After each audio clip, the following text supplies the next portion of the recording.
that thing does not stand. Wonderful, sweet, nice promises that nobody asks how you go to achieve. Defining leadership not as a position, but as an ability to influence others. Change begins with the people we empower to execute that very change. Change doesn't begin with me.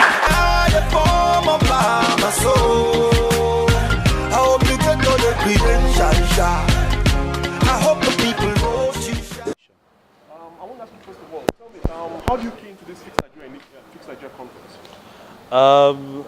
As a concerned young Nigerian, this is an initiative that I support. This is an initiative that I'm a key part of because it is an initiative that is really needed to shape a conversation for the future of Nigeria. It's a by young people for young people initiative, and I think it should be supported.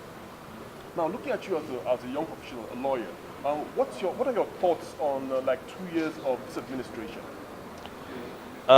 Really mixed feelings. We had such high expectations for the administration. Unfortunately, the administration has fallen short of those expectations. There is no strong messaging for young people.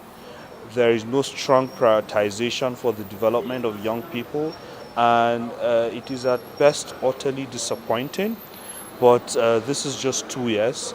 I believe that the administration can reprioritize in 2 years and can really make sure that the development of young people takes a priority space in the scheme of things. I mean, because there is really no long-term development plan without engaging or having a core focus on young people. That's a positive step. We are the future, and sustainable development initiatives must come at the heart of young people. Now, I get the feeling that you must, okay, General, let me ask you this.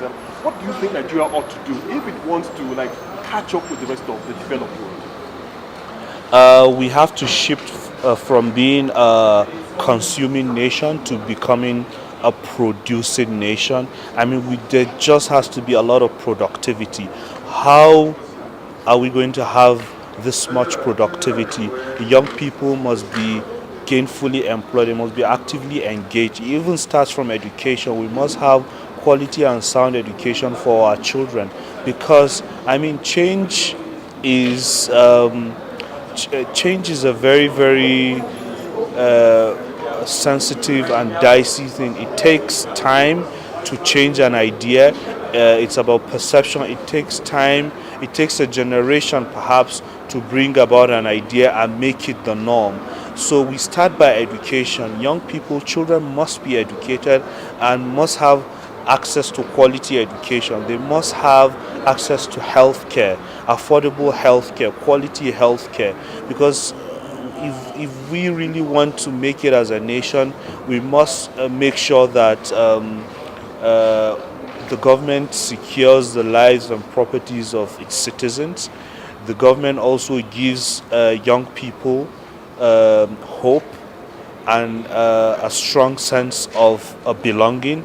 How does the government do that? It must take care of their education and their health, and also really get their views on issues that affect them to be heard.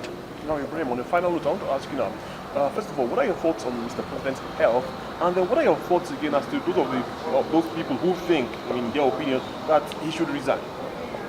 Well, to be honest, anyone can fall sick. I really pray and hope that the president recovers very quickly. We're really praying for him as citizens.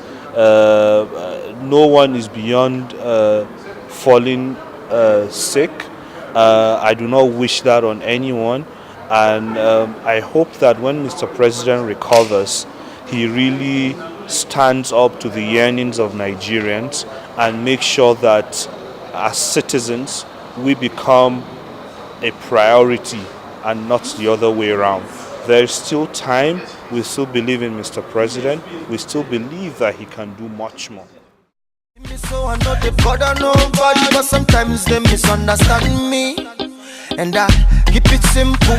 I don't really care what anybody and about me. I just try to keep my head up. There's no need for compromising. There's no time, so no delay. Just be maintaining it up, motivating, elevating, fortified and visualizing. Every day providing for my peeps and family. But still they want to run me down.